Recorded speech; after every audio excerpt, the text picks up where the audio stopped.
Board Game Empire. So today we're going to be doing a review of Tash Kalar by CGE. Now this is a game where you're trying to place your pieces to control territory, and you're trying to attack them so they don't foil your plans while you're trying to complete these quests to gain the most points. And there's lots of different ways that you can place things. There's lots of characters that you can summon to help you battle that have various abilities and different powers so you can stop your enemy. So we're going to get straight into the review. Okay, so like he stated, this is a great combat or battling game. Pretty much your card drafting and your complete missions. Kind of is area control. And your the way you're winning the game is by missions. Especially in your first game, it's 6 missions or 6 mission points, and you win the game. You use flare cards as well to mitigate any. If you're losing, to help you gain combat or upgrade components. So we're just going to jump right into the rules.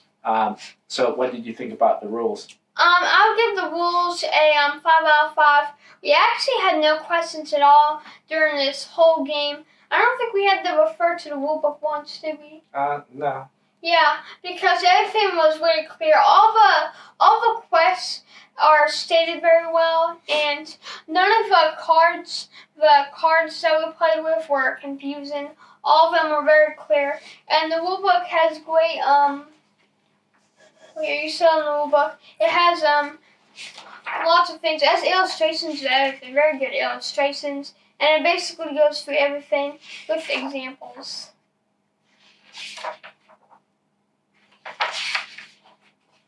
Also, there's a video that really shows it's well illustrated and shows how the full gameplay works, especially for your first, because there's a starter game that pretty much introduces you how the mechanics works and everything. So I really like when games do that because it simplifies it, and then you're able to advance and implement more elements to the game. So for the rules, I give it 5 out of 5. Phenomenal rules. Also with the video that's provided, I kind of do wish that there was a player aid. There is no player aid. I don't know if they implement into the expansions, but for the base game, there is no player aid. But it's really good rule book, 5 out of 5. What did you think about the components? I'll give it a 5 out of 5. The cards don't bend. Yeah, they're actually pretty good. And I really like the art style of this game. I like the art style of all the different cards. Some of them look really cool. Yeah, it's more like a medieval type art style. It really fits with the theme. Yeah, assassins, knights, mages, cannons, master of intrigue, hypnosis, griffin rider, cavalries. So just back in the day, knight type game. Yep, I also like these tokens. They represent what they are. They're not easy to trick them. I like how it shows you these, like where you're actually doing the missions. They're worded very well. It has the points very bold, and it even shows you like examples of how you could get them, which is actually really cool. And one thing that I appreciate is when board games, they have these boards that are on 2 sides that stay even. They're actually evenly balanced. There's not one side that's higher up than the other, and it's really good. It stays even. Yeah, that's hard to actually find. A lot of board games that they have it where it elevates. It doesn't lay flat. I know that's a manufacturing issue. That's actually not part of the, not any fault of the developers or designers. That's just how some of the manufacturing works. But component quality, I'll give 5 out of 5. Phenomenal components.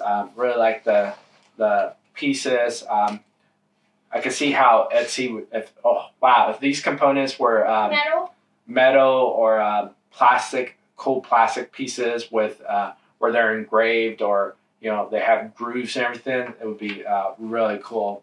I think that would elevate the game more. But the cards are really nicely illustrated, and I could see how if they had like sleeves that had cool designs to put in the back, and because they're all the same, so the sleeves, they can make some really cool sleeves that will illustrate very well. The flares are cool.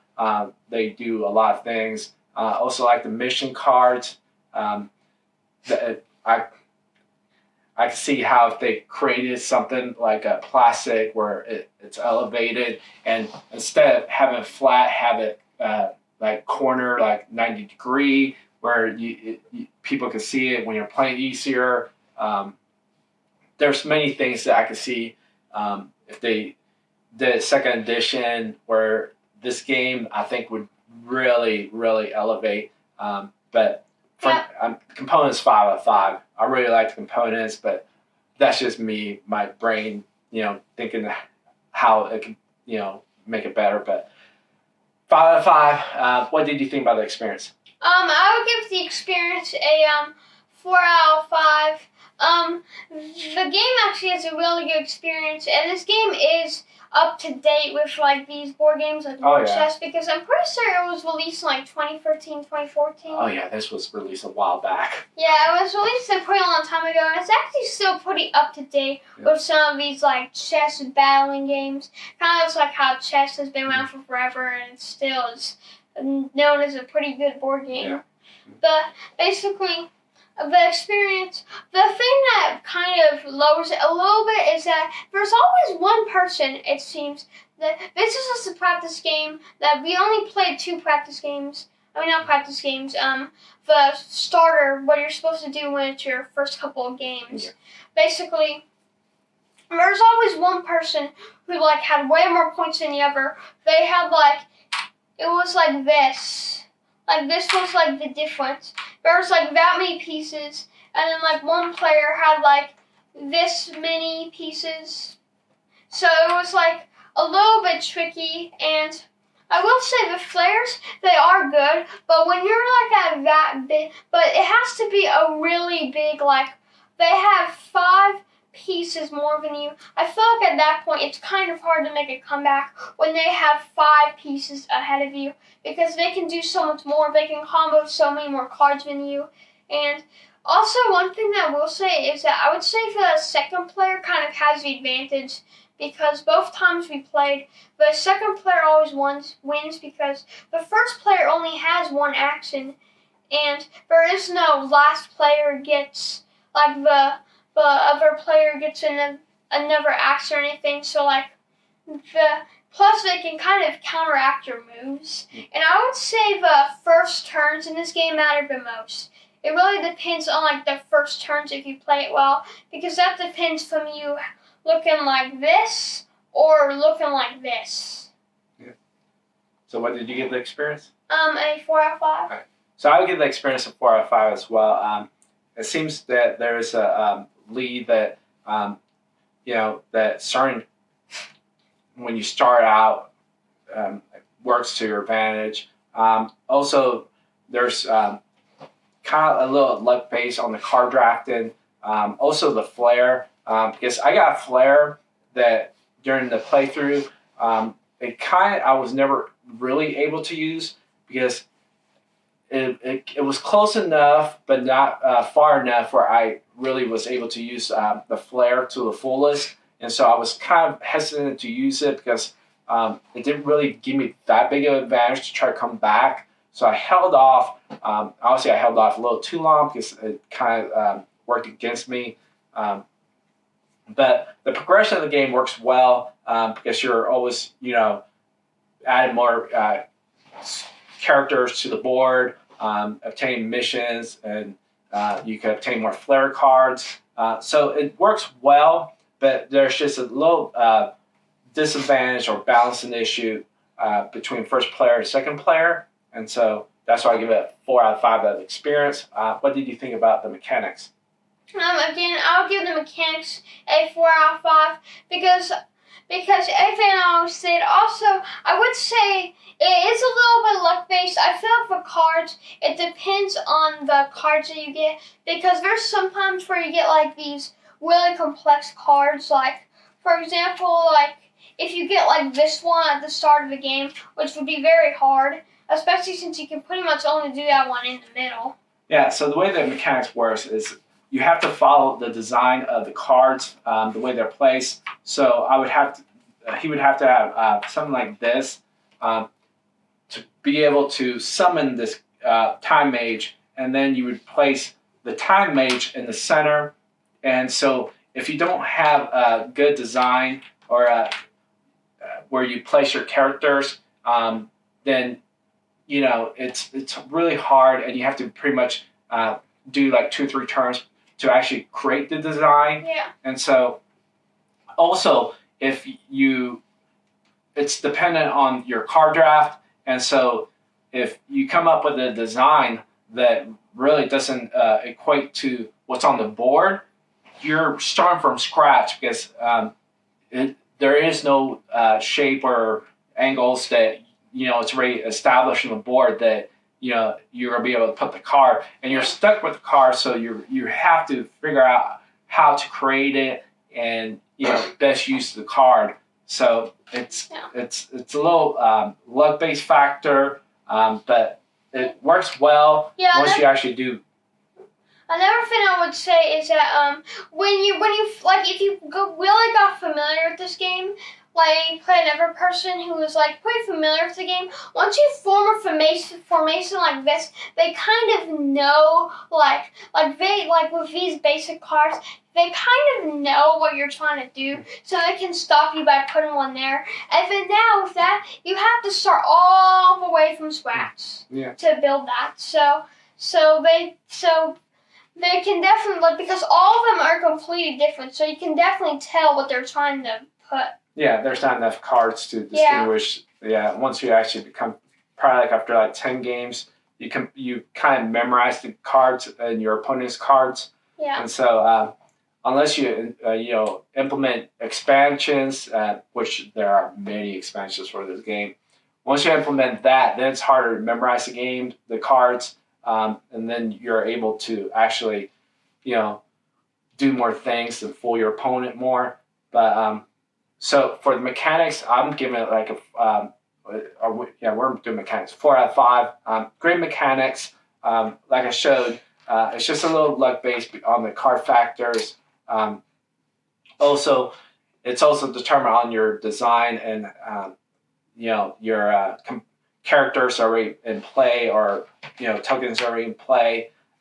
So it's hard to plan ahead, because it's determined on what card you're picking, and so it's strategic, but it just has a little luck based element to it that that's why I'm giving it like a 4 out of 5 mechanics. What do you think about replayability? I would give us like a 3.8, 3.9, because, like I said, without expansions, you get familiar with the card patterns.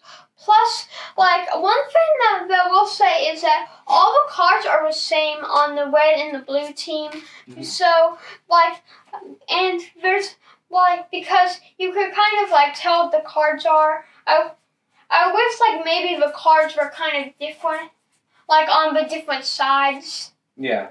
Plus, there's only so many cards. Like I said, you get familiar with them eventually, and there is like several different goals. I would say there's maybe like 20 different goals in that deck, and I wish.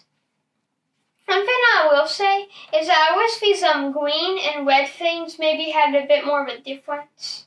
These green and red spaces. Maybe like if you placed a card in there, maybe like on green it would automatically be upgraded, or like on red you could do like a combat move to any like adjacent enemy figure there, or something like to maybe make these spaces do something cool, because it's kind of hard to place pieces on these. Because where they are, like normally they're in places, like I noticed the places that they're put in, it's a little bit harder to place them in because of the cards, because of some of these cards, like you summon at least 2 beans this turn, at least one on a green square. And they kind of made it a little bit harder to place them on those green and red squares. Yeah, but you can place them any time during your turn, your 2 actions. But yeah, you pretty much a smarter move would probably be to start near the red and green combinations. Yeah. For the mission's purposes. Yeah, but you have to place beans though, because beans don't. Because these actually don't count as beans. Beans counts after you summon in a formation. Yeah. So that's why it would be kind of tricky to place them in these like corners around here. Yeah. So, what did you say your replayability was? Like a 3.9. I would 4 out of 5 replayability. Really high replayability, especially with the expansions. If you got the expansions, it would be 5 out of 5 because you're just implementing more cards. Also, we played the starter game. Yeah. So. I'm guessing once you venture more into the more advanced game, I'm guessing it'll be 5 out of 5. So I would give it 5 out of 5, I guess, because this is just a starter game, and there's so many implementations of different ways you play the game. I think there's 3 different ways that you can play the game. So high replayability for that factor itself. So overall total, what do you think? I would give the game a like a 3.5 out of 5, 6.7 out of 10. Well, 3 out of 5 is 7. Well, 3 out of 5, 7 out of 10, because we didn't just play the start game. We didn't play like the wheel thing, because I think if we played like the more advanced game, this rating would go up to like an 8. Or especially with the expansions. I would say with the expansions, this would probably go up to a 9, because we really like these like war chest type piece placing cards. But I wish there's a little bit more mechanics and a little bit more cards, and it seems to be once you play the full game, it fixes pretty much all of our problems. Yeah. So I'll give it a 7.5 out of 10, 3.5 out of 5. I really like the chess aspect of the game, chess, war chess. I like these type of games. These are things I'm familiar with because I grew up in playing chess tournaments. So I really enjoyed this type of aspect of mechanics, and just the missions and the different ways you can play this game. Like I stated, there's 3 different ways. So there's many high replayability. Also, what I like about the game is that setup time and teardown is very small. So it literally takes 5 minutes to set up and tear down, 5 minutes each. So, and then the play takes probably like, it says 30 minutes. I would agree, 30, 40 minutes. So it's really a quick, fun game to play. Really like the design and just a good game that we're going to keep and try to get expansions for it. So if you like this video, please like and subscribe. Social media is down below in the description. We're going to have a link of where to buy the game. And we'll see you in the next video. Bye!